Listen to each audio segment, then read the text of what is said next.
ఇక లోక్సభ రాష్ట్ర అసెంబ్లీలకు ఏకకాలంలో ఎన్నికల నిర్వహణకు ఉద్దేశించిన ఒకే దేశం ఒకే ఎన్నిక ప్రణాళిక ఎట్టకేలకు పార్లమెంటు ముందుకొచ్చింది. జమిలీ బిల్లు ప్రవేశపెట్టడానికి బిల్లు లోక్సభలో ఆమోదం పొందింది.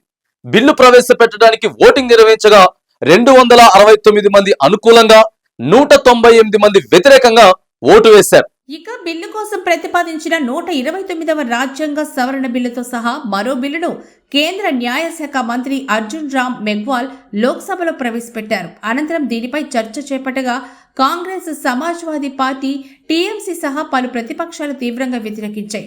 అటు టీడీపీతో సహా ఎన్డీఏ మిత్ర పక్షాలు బిల్లులకు సంపూర్ణ మద్దతు ప్రకటించాయి. ఈ బిల్లుకు బేషరతుగా మద్దతు ఇస్తున్నట్టు టీడీపీకి చెందిన కేంద్ర మంత్రి పెమ్మసాని చంద్రశేఖర్ సభకు తెలియపరిచారు. సృజనాత్మకత ఆలోచనలకు టీడీపీ ఎప్పుడు మద్దతు ఇస్తుందని అన్నారు.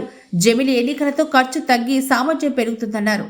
పోలింగ్ శాతం మెరుగవుతుందన్నారు. ఇటీవల ఎన్నికల ఖర్చు లక్షల కోట్లు దాటుతుందని, నిరంతర ఎన్నికల నిర్వహణ పట్ల అభివృద్ధికి ఆటంకం ఏర్పడుతుందన్నారు. ఆ తర్వాత జమిలీ బిల్లును ప్రవేశపెడుతూ కేంద్ర మంత్రి అర్జున్ రామ్ మేఘ్వాల్ తీసుకొచ్చిన తీర్మానంపై లోక్సభలో ఓటింగ్ నిర్వహించారు. కొత్త పార్లమెంట్ భవనంలో పూర్తి ఎలక్ట్రానిక్ పద్ధతిలో ఓటింగ్ నిర్వహించడం ఇదే తొలిసారి. ఈ పార్లమెంట్లోని ఓటింగ్ విధానంపై లోక్సభ సెక్రటరీ జనరల్ సభ్యులకు వివరించారు. అనంతరం జమిలీ బిల్లును ప్రవేశపెట్టడంపై ఓటింగ్ నిర్వహించారు.